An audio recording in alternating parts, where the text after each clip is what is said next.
이른바 평양 무인기 사건 다음 날 경기도 연천 임진강변에서 또 다른 무인기가 발견된 사실이 드러나면서 계엄을 위한 북풍 공작 의혹이 한층 짙어진 가운데 합동참모본부가 경찰에 공문을 보내 추가로 발견된 무인기 관련 정보를 공개하지 말라고 요청한 사실이 JTBC 취재를 통해 밝혀졌습니다. 또한 군은 연천 무인기가 발견된 직후 경찰과의 정식 합동조사 없이 자체적으로 현장 체증을 한 후 심의조서 등 기록도 남기지 않은 채 무인기를 회수해 갔으며 이 과정에 방첩사가 관여한 것으로 확인되었습니다. 국회 행정안전위원회 간사인 윤건영 더불어민주당 의원은 합참이 어제 10일 경찰청장에게 연천에서 발견된 무인기 정보를 공개하지 말라는 공문을 보낸 사실과 연천 무인기가 발견된 직후 기록조차 없이 이를 회수하는 과정에 지역방첩대 간부가 관여한 사실을 확인했다고 밝혔습니다. 북한은 지난해 10월 11일 대한민국 소속 무인기가 평양 상공에서 대북전단을 살포했다고 발표했습니다. 김용현 당시 국방부 장관은 그런 일은 없다고 말했다가 1시간 만에 확인해 줄 수 없다며 입장을 바꿔 논란을 일으켰습니다. 12.3 내란 사태 직후인 지난해 12월 7일 JTBC가 김 전 장관이 북한 위기감을 고조시키기 위한 목적으로 평양 무인기 사건을 기획한 정황을 확인했다고 보도하면서 이른바 북풍 공작 의혹이 제기됐습니다. 12.3 내란 사태 닷새 뒤 JTBC가 평양 무인기 기획서를 최초로 보도한 다음 날인 지난해 12월 8일에는 드론작전 사령부 창고에 화재가 발생했습니다. 공교로운 시점의 화재로 야당은 평양 무인기 침투 작전 증거인멸 시도로 보인다는 의혹을 제기했습니다. 이후 국회 국방위 긴급 현안 질의 등을 통해 평양 무인기 기획설에 대한 질문이 쏟아졌지만 합참과 드론사, 정보사, 방첩사 등 관련 부대 수장들은 전혀 모른다거나 확인해 줄 수 없다는 답변만 반복했습니다. 그러나 지난 2일 JTBC가 평양 무인기 사건 당시 작전 상황을 잘 아는 군 관계자들이 김용대 드론작전 사령관이 대통령을 뜻하는 부위의 지시라며 국가안보실 직통으로 평양 무인기 작전이 전달됐다고 증언했다고 보도하며 평양 무인기 기획설이 사실로 드러났습니다. 지난 9일에는 평양 무인기 사건 다음 날인 지난해 10월 12일 새벽 4시 23분 경기도 연천 임진강변 자전거도로 옆에서 또 다른 무인기가 발견된 사실이 드러났습니다. 기록 없이 회수된 연천 무인기 합참, 여전히 은폐 시도, JTBC가 확인한 합참의 공문 등을 종합해보면 군은 경찰이 연천 무인기를 발견한 직후 정식 합동조사 없이 이를 회수했습니다.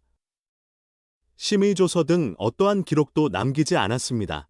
그리고 이러한 정식 합동조사와 기록 없는 회수 과정에는 연천경찰서 경위와 관할 여단 정보과장, 중령, 그리고 관할 방첩대 상사가 참여했던 사실이 확인되었습니다.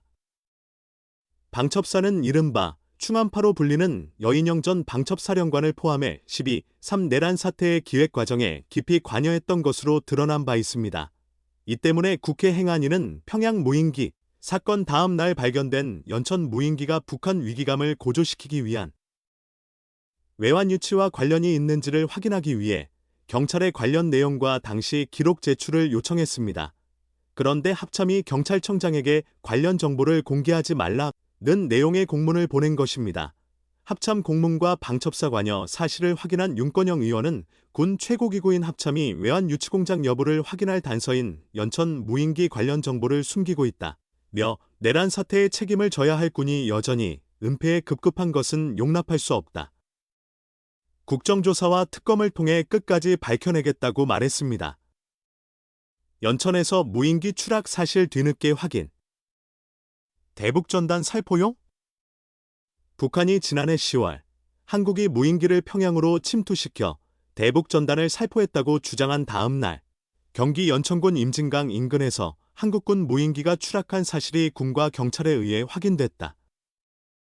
윤석열 대통령이 무인기를 북한에 보내 군사적 충돌을 유발하고 비상계엄을 조성하려 했다는 의혹이 제기되고 있다. 8일 김병주 더불어민주당 의원실이 경찰 등으로부터 확인한 바에 따르면 지난해 10월 12일 새벽 4시 23분 연천군 군남면 임진강변에서 추락한 무인기가 발견됐다. 당시 현장에서는 전단통이 확인되지 않았다. 군은 해당 무인기를 아군기로 판단해 드론작전 사령부로 회수한 것으로 알려졌다.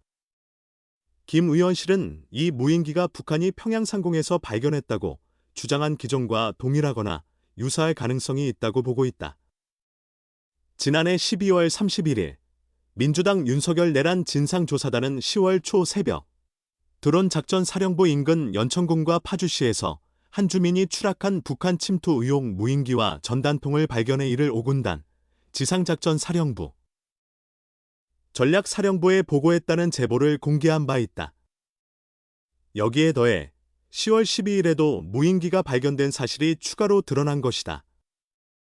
무인기가 발견된 10월 12일은 북한이 중대 성명을 통해 10월 3일, 9일, 10일에 한국이 무인기를 평양으로 침투시켜 대북 전단을 살포했다고 발표한 바로 다음 날이다. 북한은 10월 19일에도 평양시 안전국이 10월 13일 평양 시내 수색 과정에서 형제상구역 서포 1동의 한 지역에서 추락한 무인기 잔해를 발견했다고 발표한 바 있다. 민주당은 드론 작전 사령부 현장을 직접 방문해 북한 침투 무인기 의혹을 해소하려 했으나 국방부는 이를 지난 7일 불승인했다. 민주당 외환유치진상조사단은 이날 보도자료를 통해 이 사실을 공개하며 수사당국은 진실규명을 방해하고 은폐하려는 드론작전 사령부를 즉각 수사하라고 촉구했다. 민주당은 그동안 드론작전 사령부가 북풍 조성을 위해 평양에 드론을 보냈다는 제보를 잇따라 공개하며 진상규명을 요구해왔다.